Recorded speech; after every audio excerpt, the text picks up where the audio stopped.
from Kim, and she can fuck all night. So I guess at some point I had to suck it up and make this video.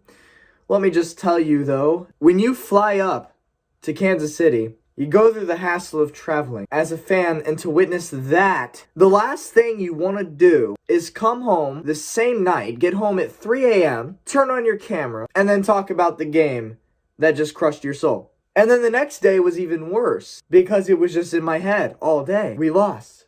We lost. I can't believe it. We lost. So it is now Super Bowl Eve, and I guess this is just the procrastinator in me that says, hey, well, nobody's really going to give a shit about this video after the Super Bowl, so kind of think of it as a due homework assignment, so might as well just get it done and stop having to worry about it anymore. But yeah, the Chiefs lost the AFC Championship game to the Cincinnati Bengals for a mixture of reasons. Now, I'm not going to go over the game and the plays, but I'm just going to speak my mind and tell you how I feel about the result. The Chiefs dominated the first half, and nobody can deny that. They absolutely dominated the first half of this football game, putting up a 21-3 lead. Everything went downhill during the final play of the first half. The Chiefs, at the 1-yard line, with time expiring, decide we're not going to kick a field goal. We're going to try to put 7 more up on the board here. It's not a handoff. It's not a pass to the end zone. Actually, it's a pass, a screen pass behind the line of scrimmage. What the hell kind of play call is that? I'm sorry, but what kind of play call is that? And so instead of 7 or even 3, the Chiefs go into halftime with 0 to finish off the first half. And it is a script at this point that I had already seen before. Already seen 4 weeks prior against this exact same team. The Chiefs had 2 opportunities to put 7 more up on the board to end the first half, and instead of 7, they don't get 3, but 0. 0. The same exact story, and it was the same exact score. At least I believe it was. So, shouldn't be a problem, right? The Chiefs are still up 21-3 with 2 quarters to go, right? It shouldn't be a problem. They should still be able to put points up on the board. No.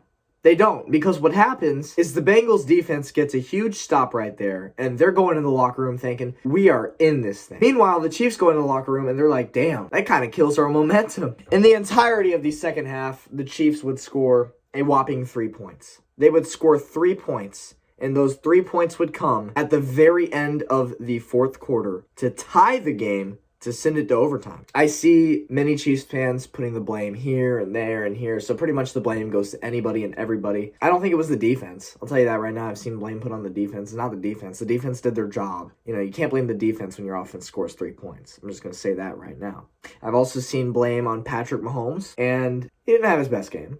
I'll admit it, he didn't have his best game. And then I've seen blame on just the offense as a whole, which we'll get into that. But basically, the Chiefs would tie the game, going over. They won the coin toss, and that was about the loudest Arrowhead had been since the first quarter when they won the coin toss. And on third down of the first drive, you only need 10 yards. Patrick Mahomes throws a deep bomb right into the hands of Tyreek Hill. Right into the hands of Tyreek Hill. And it's just an unlucky bounce off his hands and just right into the defender. Just right into him. So unfortunate for the Chiefs. Initially, there was just a lot of blame on Patrick Mahomes for this aggressive pass. But, I mean, what more do you want from him? It was an absolute dime. Just unlucky. That's all it was. It was unlucky, and it was picked off. And then the Bengals would go down and score a field goal, and that would be it. They'd be going on to the Super Bowl. Let me just tell you this, right? In the second half, the Bengals coaches made adjustments. The Chiefs coaching did not counter those adjustments. They didn't do anything. They wrote their same game plan, and it bit them in the ass. The Chiefs, on a lot of their plays, were running RPOs. Now tell me, what do you think Patrick Mahomes wants to do when he has an RPO? Do you think Patrick Mahomes wants to hand the ball off? Or do you think Patrick Mahomes wants to throw it? 9 out of 10 times, Patrick Mahomes is going to keep that ball and throw it.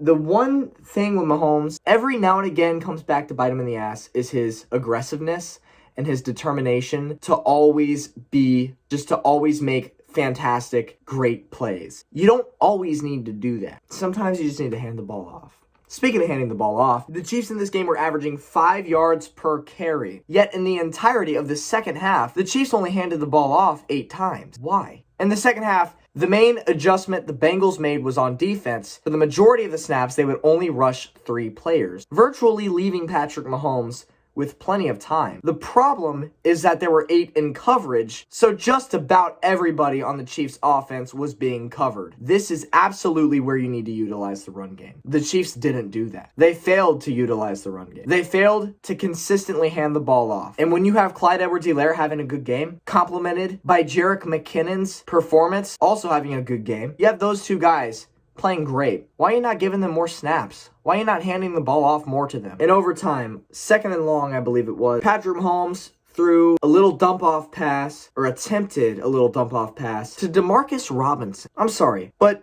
you're in the AFC Championship game. In overtime, winner goes to the Super Bowl, and you're passing to Demarcus Robinson? Now, this is where the Chiefs really need to focus their attention on this offseason. Whether it be on the draft board, whether it be in free agency, this needs to be the Chiefs' main focus. The O-line played consistently enough to get you to a Super Bowl. The O-line did its job. The defense wasn't the best, but they could have been a lot worse. They could have been way worse. The Chiefs have a good running back. They have a good starting running back in Jerick McKinnon. Not Clyde Edwards-Helaire, but Jerick McKinnon. They have a good running back. They have a fantastic wide receiver 1 in Tyreek Hill. But who's their bona fide wide receiver 2? And honestly, it's Travis Kelce, but he's not a wide receiver. He's a tight end. So you have Tyreek Hill, who's almost certainly going to be double covered every game he plays. Who are you left with? Well, now you're left with Mecole Hardman, Demarcus Robinson, and Byron Pringle. None of these 3 guys, in my opinion, are wide receiver 2 caliber players. I think, if anything, those 3 guys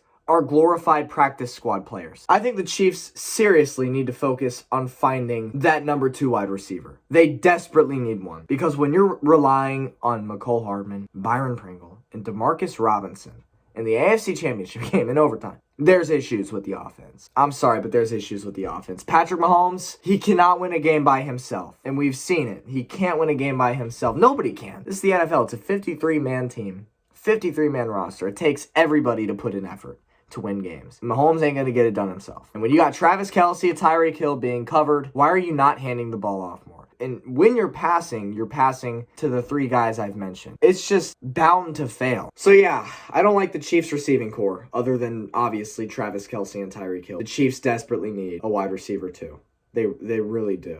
I like Jerick McKinnon at running back. I don't see a need to find a replacement. I don't see a need to find a new running back. I think Jerick McKinnon is fine. I think if the Chiefs cut Clyde Edwards-Helaire tomorrow, I wouldn't be mad about it. But more than anything, I'm sorry I have to say it. Frank Clark, he was the most paid player on the Chiefs roster this season. And in the entirety of this postseason, he had 0 sacks and 1 pressure. You're getting that huge paycheck. You're getting all that money.